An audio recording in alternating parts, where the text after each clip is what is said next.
What's going on, guys? Nelside Gaming here once again with another deck tech video, and today we are looking at my Horobi Death's Wail salty, salty, salty deck. I mean, I'm telling you, man, you are going to lose your friends, and here's why. Horobi is a 4/4 legendary spirit for 2 black black that has flying. Whenever a creature becomes a target of a spell or ability, destroy that creature. Any creature. Excuse me, including yours. Yeah, this is a very salty commander. Your friends will hate you for it, but it's fun to build and it's fun to play around when your friends agree to play against it.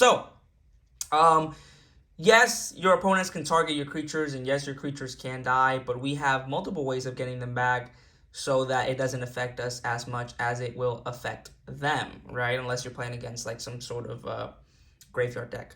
Yeah, I want to go into a little story time because Horobi was not the initial inspiration or motivation for this deck. It was actually Sorceress Queen. Sorceress Queen was a card that I saw at an LGS store. The black border version is a lot more expensive than the white border version, but there was just something about this black border retro. I don't know. It just looks freaking gorgeous. When I saw this art, the brooding red and the dark blacks and shadows, and there's just something about this card that called out to me. Um, and then I read her, right? She's a 1 black black for a summon sorceress, and she can tap to make another creature a 0/2 until end of turn, and then it doesn't change the characteristics. It's just a 0/2, right? So I was like, the art is amazing. I would love to have her as a commander or just build something around her. Obviously, she's not legendary, so I can't. So I was like, let me look for something that should be good in, right? So I bought this card, a lot more expensive than the white border version, but I built this deck around her. So I found Horobi, which makes her a lot more powerful than she actually is. And yeah, she is the inspiration. It was a great little stroll through my LGS, found her, and then this happened. So thank you very much, Sorceress Queen. All right, so I separated these into little categories. We're gonna start off with the ramp, and this is a little bit of a weird ramp card to have in your deck. But in this particular deck, a planeswalker being attacked is not a fear of mine because there's not going to be that many creatures for this creature to be attacked by. I'll show you why. Liliana of the Dark Realms is a planeswalker with 3 loyalty points counters for 2 black black, 3 abilities. We're going to mostly focus on the first and the last. The middle one would still work in this deck as a removal, but I don't advise it. There's other better ways in this deck to do that. But the first one is +1, search your library for a swamp card, reveal it, put it in your hand, and shuffle your library. So nice little ramp spell, ramp ability. And then the final one is -6. You get an emblem with swamps you control have tap, add 4 black mana. So, we uptick her 3 times. If Yawgmoth's out, we can even proliferate her into 6 and then minus her by 6, and our swamps are going to tap for a lot. I felt like that card was beautiful. I feel like if it's going to go in any deck, it's going to go in this deck. All right, so now we have a couple artifacts which are separated by different categories, and we're going to start with just the regular ramp spells, which I'm going to quickly go over. A Soul Ring, of course. We have, well, this is not an artifact, but I guess this is just a ramp package no matter what. So Dark Ritual, which everybody knows what it does. Fellwar Stone, nice little 2-drop mana rocks. Arcane Signet, and of course the Jet Medallion. Now this next piece here is a value house in this deck because it gives us 3 different uses. So this is a Liquid Metal Torque. It's an artifact for 2 that has tap for colorless. So 1, it gives us mana. And then 2, target non-land permanent becomes an artifact in addition to its other types until end of turn. So if Horobi is not on the board, we can tap this, turn a creature into an artifact until end of turn, play Horobi, and then play something to target that new artifact creature, and now it's going to die. But keep in mind, if Horobi's on the board, this will only function as a tap kill. So nice little removal, cantrippy artifact. Now we're going to look into one creature. Just one ramp creature, Crypt Gas, which in my opinion is a must include in every mono black deck. We're talking, he is a spirit, 2/2 spirit for 3 and a black. He has Extort. I wanted to clarify before anybody comments. If the white and black symbol is in parentheses, that means the card is not that identity. This is a mono black card So it can go in this deck, just in case, because I know there's a lot of people that would say that, but no. Whenever you tap a swamp for mana, add 1 black to your mana pool. So pretty much your swamp's tapped for 2 now, which is great. Now we got a couple more artifacts. We have Skullclamp, which in this deck with Horobi out would be an equipment for 1 that you can equip for 1, kill a creature, because equipping targets the creature it's equipping. And then whenever a equipped creature dies, you draw 2 cards. So some mana, some card advantage, sorry. Bola Citadel, in my opinion, is a staple of mono black. It is a legendary artifact for 3 black, black, black. You may look at the top of your library at any time. You may play lands and cast spells from the top of your library, and if you cast them this way, you may pay life instead of mana. And then you can tap, sacrifice 10 non-land permanents. Each opponent loses 10 life, which is great late game, but we're going to focus on the first 2. This is just a card that I would include in every mono black deck. Now, these next artifacts are very synergistic with this deck, all right? These, I'm sure there's a lot more, and I own them. I've tried them. I've tested them. But still, feel free to comment down below if you don't see one that you like. In my experience, I don't like, for example, let's look at Squeeze Toy, right? It's a 1-cost artifact that taps, prevent 1 damage to any creature. With Horobi out, it pretty much says tap, kill a creature. Why? Because any creature in the errata, it says prevent 1 damage to target creature. So this is targeting, in fact. So when you tap it, it will kill something if Horobi is out. Now, this is very simple. It is 1 drop, tap. There's a lot of cards that are 3 drops, pay 2, tap, kill. That's too much for me, and this, especially in this deck, right? I'm sure if you're playing a more casual, more budget-friendly deck. By the way, this is not like this is like maybe $600, which I don't know, to some might seem like way too expensive, but you know it's relative, whatever. Yeah, so this is kind of like the standard for these artifacts that you're going to be seeing here. So Squeeze Toy is probably the best one. Then we have Tower of Coriol, which is a 2-drop that does the exact same thing because it taps target creature cannot be blocked by walls this turn. In any other deck other than this one, this would not be as great. It would just be tap target creature can't be blocked by walls, right? But now in this deck, it kills something. Tap, kill. Distorting Lens is another 2-drop artifact that taps target permanent and becomes a color of your choice until end of turn. So that's great. Target, kill. Or if Horobi's not out, you can use its initial ability. Liquid Metal Coating is a 2-drop artifact. Tap, target permanent becomes an artifact in addition to its other types. So what I like about this one, right, is that you can tap it, make a land, make an enchantment, or make, just a land or an enchantment, right? Or a planeswalker. You can turn it into an artifact, right? And then you can target it with another card that I have here, right? You're going to turn it into a creature, and then you're going to kill it. Same with Liquid Metal Torque, which we just saw and I forgot to mention. So it says permanent, if I'm not mistaken. So you would turn something that's not a creature into an artifact. And then there's a card here, which we'll see soon, that will turn that artifact into a creature. And then you can target it with Horobi out to kill it, which is great artifact. Great. Well, it would be artifact removal if you had the card I'm talking about, which we'll get to that soon. But it's great permanent removal in this deck. So Liquid Metal Torque is another great one.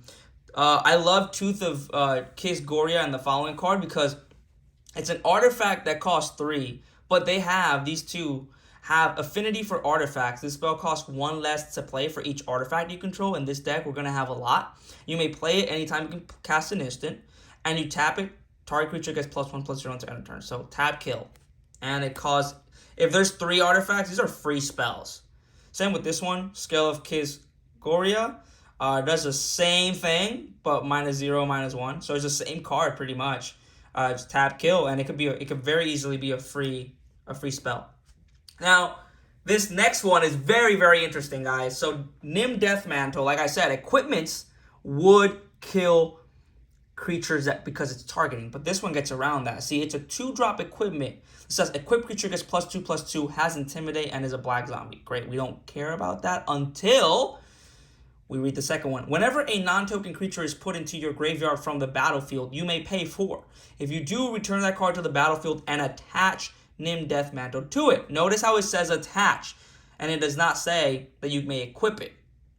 Attaching it while returning it from the battlefield would not count as a target. Therefore, let's say Horobi gets targeted. You will pay 4. Horobi will come back attached to this. So there's no equipping. There is no nothing. There is no targeting. So this is a great way to give your creature some sort of protection. Also, giving it the +2/+2 Intimidate is a black zombie. That's just an extra thing.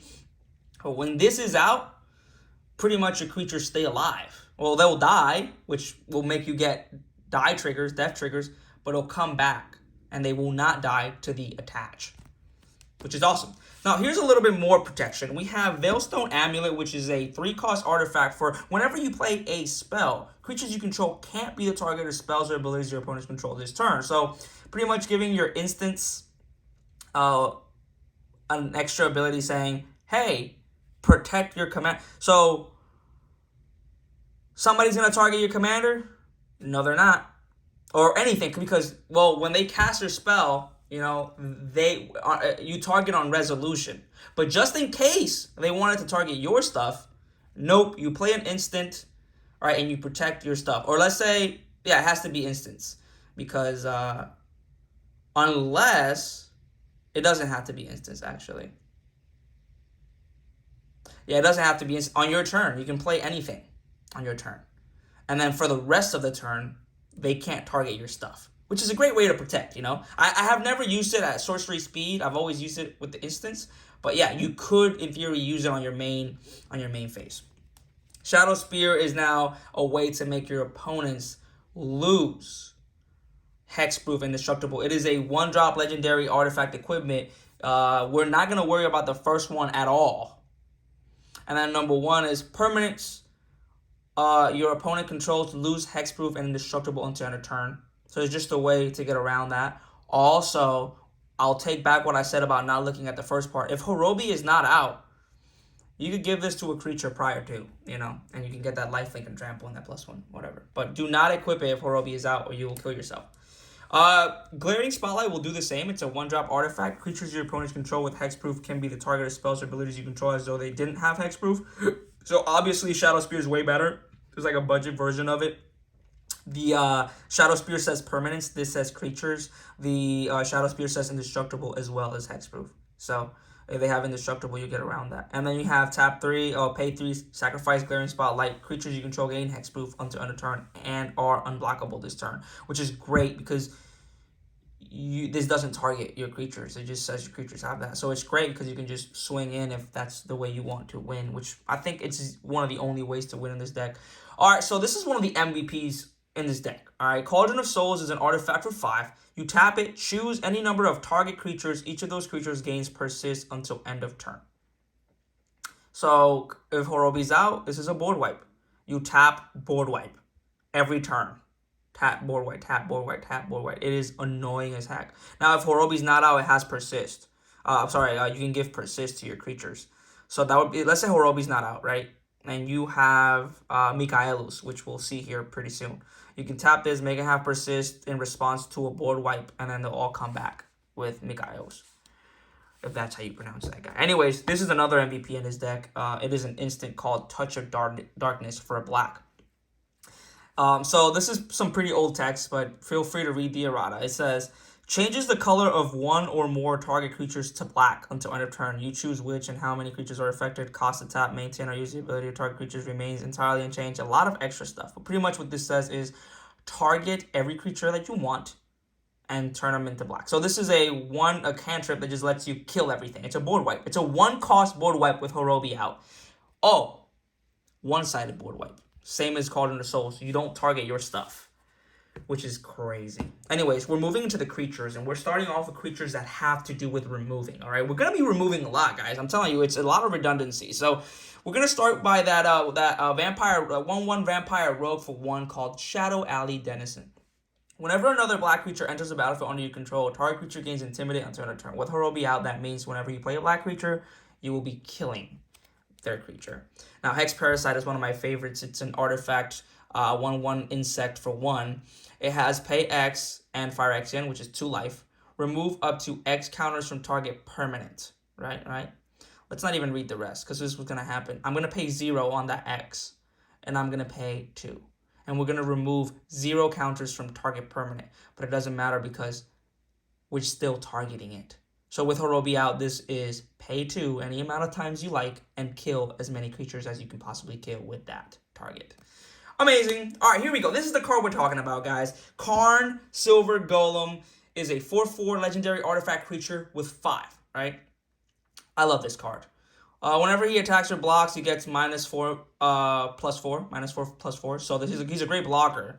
But his second ability is just amazing, right? We're gonna pay 1.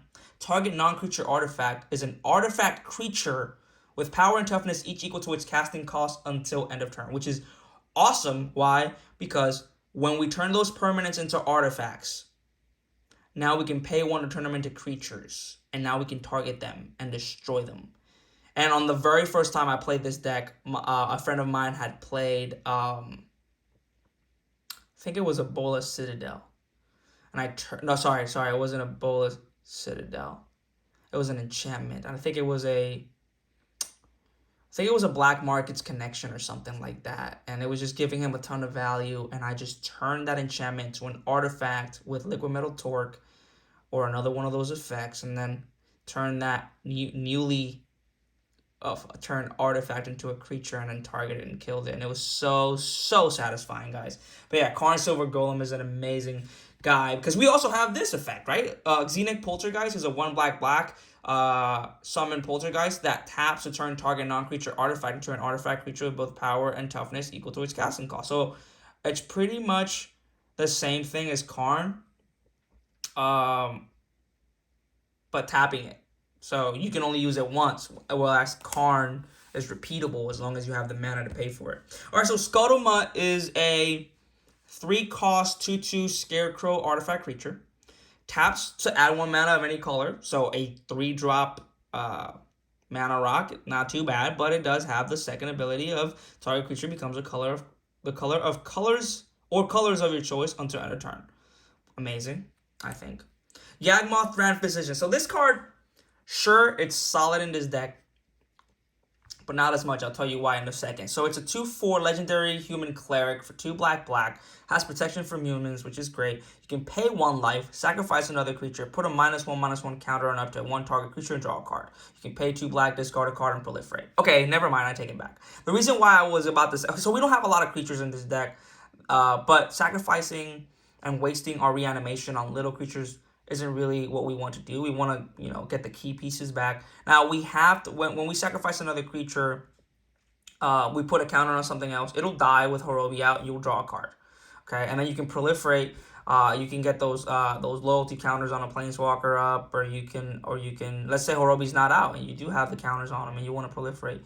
But the important thing about this is discarding a card. There's a lot of very high cost creatures in this deck that you do not want to hard cast. You want to throw them in your graveyard and then reanimate them so that you don't pay the mana for them. You can use your mana to do your other shenanigans. So this card is actually pretty freaking good, as well as Horobi is a great card to have in a Yawgmoth deck. So they're just really good to have in each other's deck. Then we have Shambling Swarm. It's a 3/3 horror creature for 1 black. When Shambling Swarm is put into a graveyard from play, distribute 3 -1/-1 counters among 1, 2, or 3 target creatures. Remove these counters at the end of turn. So this is a 4-drop that will you can just attack with it, and people will try not to kill it because they definitely... This means you kill this, 3 of your creatures will die. Not necessarily theirs. It could be any players. But this dies. Somebody targets this and this dies. You will get 3 choices. And you can kill those 3 creatures, which is awesome, I think. And then you can reanimate this and keep doing it. It's pretty cool. Massacre Worm is a 6/5 worm for 3 black. When he enters the battlefield, creatures your opponents control get -2/-2. So you get a lot of death triggers. And then the most important part is whenever a creature an opponent controls dies, that player loses 2 life. So as we're killing their creatures, it's just going to stay on there. And it's just going to continue. Every time you kill a creature, that's 2 life you're paying them for. And then there's ways if this dies, you can bring it back. I'm telling you, it's great. And then Nefashu is pretty much a card I cannot take out of this deck. It just looks way too cool. It is a 5/3 zombie mutant for 4 black. Whenever Nefashu attacks, up to 5 target creatures each get -1 until end of turn. So you're targeting 5 creatures whenever this guy attacks. It's not even a damage trigger. It's not a death. It's whenever it attacks. So this is pretty crazy. It's pretty good. All right, this is probably the best card synergistic-wise with this deck. I'll tell you why.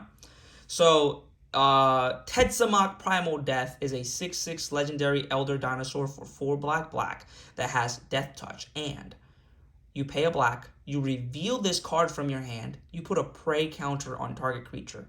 Activate this ability only during your turn, right? We're never casting this card. We're never casting this card. Unless a Horobi is not in the battlefield and you've been putting counters on people, which is cool. Then you can play this and kill them. So you could potentially cast this card, but we're going to try not to. Why? This is pay 1, kill a creature. Pay 1, reveal this. Hey, look at my card. Kill that creature. Oh, I got another black mana? Hey, look, the creature I just showed you, showing it to you again, because I am destroying that creature again. Obviously, you can only do it on your turn, but this is insane. You have 6 mana available. Boom, boom, boom, boom, boom. You know, like, it's just repeatable as long as this is in your hand and nobody's making you discard. And then we have a couple of Blood Artist aristocratic effects because there's going to be a lot of creatures dying. We don't have Syllabore Cutthroat because we don't care about our creatures dying as much. We don't have a lot of creatures. We don't generate tokens. But whenever another creature, so that includes yours and includes your opponent's, more importantly, and whenever they die, target player loses 1 life and you gain 1 life. Pretty good, especially if they have tokens. And then Sir Conrad the Grim does a very similar thing. It's a 5/4 legendary human knight for 3 black. Whenever another creature dies or a creature is put into a graveyard from anywhere other than the battlefield or a creature card leaves your graveyard, deals 1 damage to each opponent. So now it's not target player, it's each opponent, and also when they leave. So since we're going to be reanimating, we're going to be dealing some damage there as well. We can also pay 2. Each player puts a top card of the library into their graveyard, which is another way to get some creatures in there. Now, we're not going to be doing the second one too much, but yeah, pretty good card. And then here's some reanimation, guys. So, like I said, there's going to be a lot of our creatures dying, but there's also going to be a lot of their creatures dying. And this deck cares about retrieving their dead creatures to your side of the board. So a lot of the effects that I have here target creatures in any graveyard. Yes, some will target mine only, but that's because I just wanted to add a little more. And it's very important for me to get Horobi back. So I'm not going to be putting Horobi in the command zone 80% of the time. If I have 2 removal spells, 2 retrieval spells, you know he's going to go to the graveyard, and then I'm just going to get him right back. And we're going to start that list off with this creature called Coffin Queen. She is another very beautifully drawn card. It's a 1/1 summon wizard for 2 black. She's also a zombie as well. It's in the errata. So you may choose not to untap Coffin Queen during your untap step, right? Untap phase. You can pay 2 and a black and tap it and put target creature card from any graveyard into play under your control. You remove that creature from the game if Coffin Queen becomes untapped or if you lose control of Coffin Queen. So, yes, they can target this creature, kill it, but they'll also be exiling their creature along with it. And if they plan to reanimate it, it's long gone. So, it's a very good card to have. I chose to have this instead of Dalthy Voidwalker because I don't want all their creatures to be exiled with a counter on it. I want their creatures to hit their graveyard. And then if I steal them and they exile, I don't care. But I want to at least have the opportunity to steal them. So that's why Dalthy Voidwalker's not in here and she's in here instead. Then we have Junji the Midnight Sky. It's a legendary dragon spirit, 5/5 for 3 black. Has Flying Menace. When he dies, each opponent discards 2 cards and loses 2 life. So if they did, you can choose one. So this is the first one. We can choose this so that they can discard, and hopefully they don't catch on our reanimation strategy and they discard creatures. But more than likely, we're going to be putting target non-dragon creature card from a graveyard onto the battlefield under your control, and I lose 2 life. So we're going to be stealing creatures or reanimating Horobi or any other creature. So, all right, Geth, Lord of the Vaults, a 5/5 legendary zombie for 4 black. Check this out, guys. has Intimidate, cool. Has pay X in a black. Put target artifact or creature card with converted mana cost X from an opponent's graveyard onto a battlefield under your control tapped. Then that player puts the top X cards of his or her library into his or her graveyard. Guys, this is pretty much cast any creature and or artifact from your opponent's graveyard by paying an additional black. And then make them mill that amount of cards so that now you have a lot more ammo to steal from. This is just amazing in this deck, let me tell you guys. And it's repeatable. Trust me, we're going to get pretty crazy with the mana here. It's not going to go quite infinite, but we're going to have a lot of mana. Sangromancer is just a synergistic piece in this deck. It is a 3/3 Vampire Shaman for 2 black with flying. Whenever a creature an opponent control dies, you may gain 3 life. And whenever an opponent discards a card, you may gain 3 life. The first one is going to be awesome. First one's going to be awesome. We're just going to be gaining life out the wazoo. And then Grey Merchant of Asphylos, and another life gainer and pinger. Not necessarily pinger, but drainer. It's a zombie, a 2/4 zombie for 3 black. When Grey Merchant of Asphylos enters the battlefield, each opponent loses X life or X your devotion of black, which we'll have plenty of. You gain life equal to the life lost this way. And reanimating this bad boy is just awesome. All right, Mikael the Unhallowed is a 5/5 legendary creature, zombie cleric, 3 black. Intimidate. Whenever a human deals damage to you, destroy it. Other non-human creatures you control get +1/+1 and have Undying. Undying means that when a creature with Undying dies, if it had no +1/+1 counters on it, returns to the battlefield under its owner's control with a +1/+1 counter on it. So this, with Cauldron of Souls, would make your creatures... And without Horobi being on the battlefield, it would make any board wipe from your opponents be obsolete, because you would just tap Cauldron of Souls, give them Persist, which is a -1/-1 counter when they come back. So they're going to die, come back with -1/-1 counters on it, and then somebody does another board wipe. Now they're going to come back again, and that -1/-1 counter is going to get canceled out by that +1/+1 counter from the Undying. Therefore, as long as Cauldron of Souls can tap to give them persist, and you have this, Horobi's not out, and they're doing board wipes, your creature's going to keep coming back. So just make sure Horobi's not out on the board. Wormcoil Engine is a 6/6 worm for 6. The reason why this card is in here is because they will want to kill your creatures and target your creatures. It's a Death Touch lifelinker. Whenever it's put into the graveyard from the battlefield, put a 3/3 colorless worm artifact creature token with Death Touch, and 1 with lifelink. So hey, go ahead, kill it. I just get 2. It's just gonna split in 2. So, and then it's lifelink or Death Touch. Who doesn't like those keyword abilities? Anyways, Kakusho the Evening Star is a legendary dragon spirit for 4 black, has flying. When he dies, each opponent loses 5 life, and you gain life equal to the life lost this way. So we can just get this back, drain them last second, kill them. Harvester of Souls is a 5/5 demon for 4 black with Death Touch. Whenever another non-token creature dies, you may draw a card. That includes your opponent's creatures, so it's just a way for us to get a little bit of cards into our hand. This card costs a ton of mana. It's an 8/8 legendary demon for 5 black called Vilus Broker of Blood.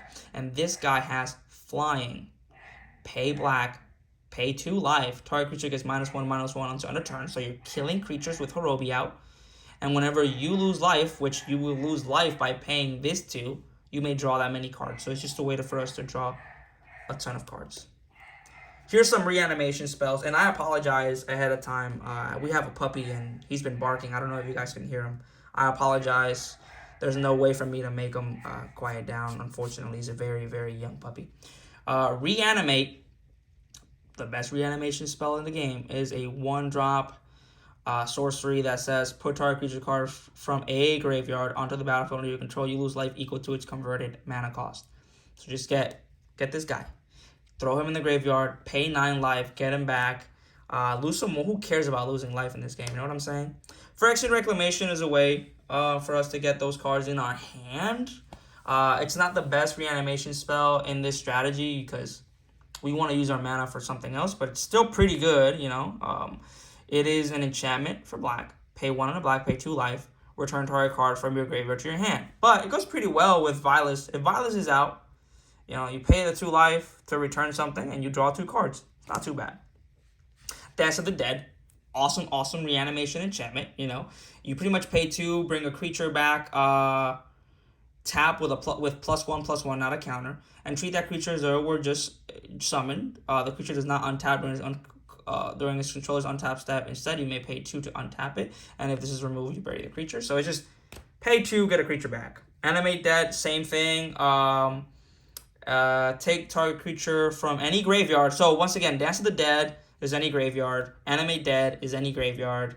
It does a very similar effect. It just comes with a -1, -0. So this is better than Dance of the Dead, but very similar.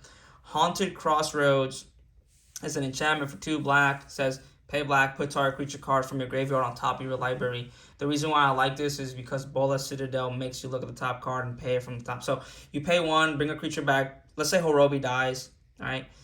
She's in the graveyard. We have Bola Citadel out, Haunted Crossroads out. We pay a black. She goes to the top, and then we pay 4 life, bring Horobi back.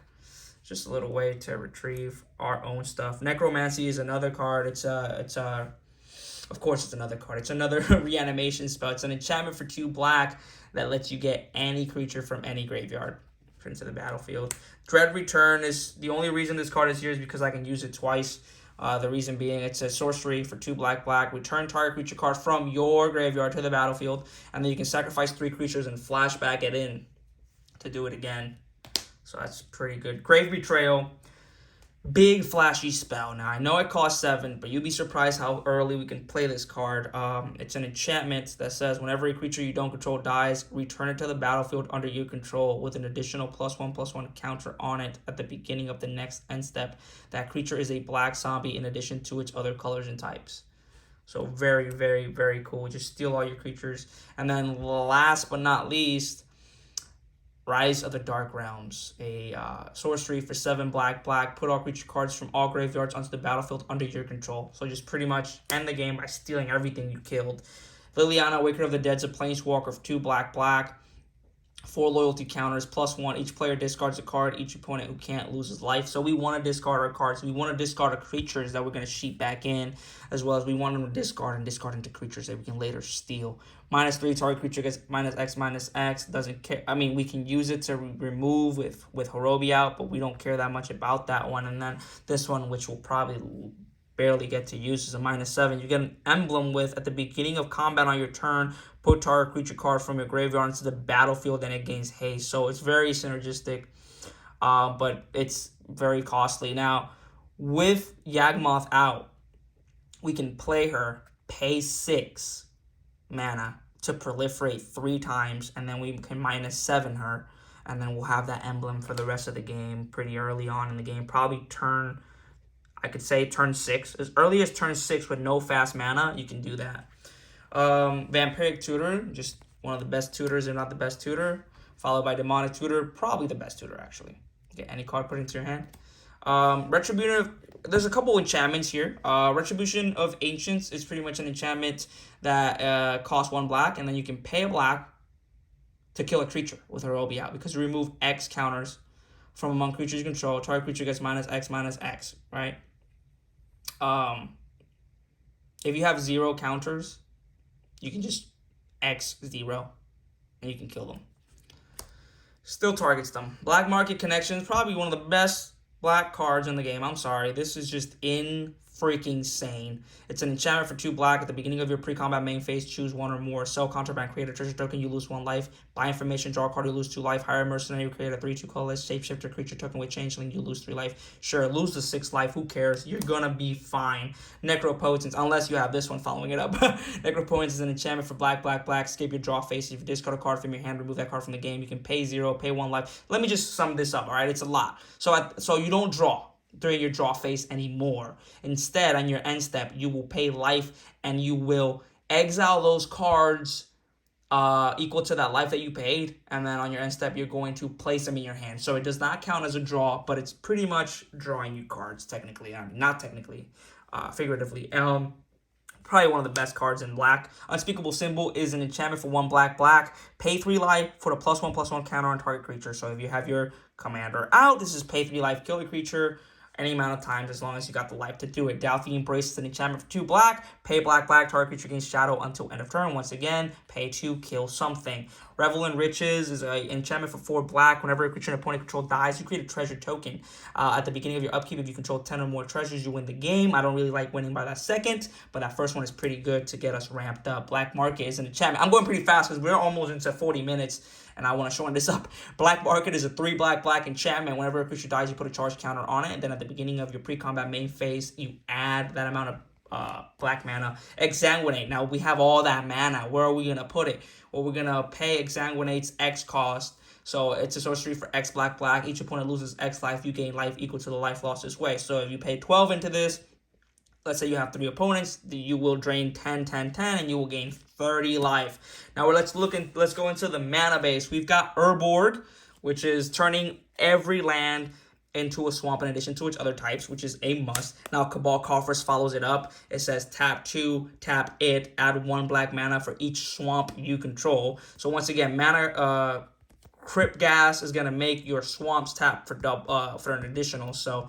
this is great. Then this is even greater. Cabal Stronghold is just a budget version of Cabal Coffers that says taps for a colorless, pay 3 or tap, and gives you a black for each basic swamp you control. So it's just a budget version of it. Nykthos Shrine to Nyx you'll choose a color. It can give you colorless, and you can choose a color. Tap 2, tap it, and you're gonna add that color and the amount of devotion to that color that you have. Shizo Death Storehouse is a land that can tap for black, but it can also pay black, tap it, target legendary creature gains fear. So obviously this is just a way with Horobi out to kill your opponent's legendary creatures. Urborg is just a card that I had never seen before, but it goes really well in this deck. In other decks, not so much. It is a legendary land that taps for black, and you can tap it to remove first striking ability or swamp walk ability from target creature onto end of turn. So this is pretty much tap kill with Horobi out. Oasis is also tap kill, because it prevents 1 damage to target creature. Forge of Heroes is a tap colors or tap choose target commander that enter the battlefield this turn, put a +1/+1 counter on it. If it's a play, whatever, you just tap kill a commander that just entered the battlefield this turn. Tower of the Magistrate is a land that taps colorless, or you can tap 1, tap it, target creature gains protection from artifacts until end of turn, which just kills it. Arcane Lighthouse is also a way to tap for a colorless or tap 1, tap it until end of turn. Creatures your opponent control lose hexproof and shroud. So now you can target them. Vesuva is just a land that comes into play tapped, but you choose another land that you have and you copy it. Crypt of Agony enters tapped. You can tap it for a black. You can tap 2, tap it. Add a black mana for each black creature in your graveyard. And then we run 22 swamps. And that is the mana base. Guys, I am sorry that this took so long, but I'm so excited to talk to you about this deck. It's just a deck that is so much fun for me. It's not so much fun for the others. It is just a very, very salty deck, but as you can see, it is very synergistic, and it does a lot. There's a lot of weaknesses to this deck, and it's very fun to have your own ability bite you in the butt because people are destroying your stuff, and you don't get any removals. Graveyard retrieval spells. I'm talking really fast. I'm sorry, guys. But anyways, thank you guys so much for watching. Until next time, Nelside Gaming out.